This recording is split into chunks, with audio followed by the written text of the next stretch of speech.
তুমি এসে বসো to the temple of my body, আমার এই হৃদয়ের মন্দিরে তুমি বিরাজ করো বধূ। এই হৃদয় মন্দিরটা আমি তোমার জন্য সাজিয়ে রেখেছি।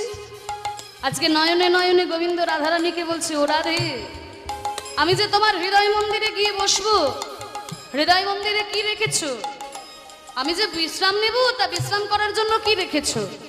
খাট বিছানা সোফা এসব আছে তো? কি গো, খাট বিছানা সোফা না থাকলে কিভাবে বিশ্রাম নেব?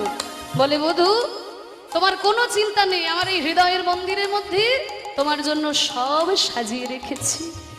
Mind is my fragrant flower, mind is my fragrant flower, tear is my Ganga shower.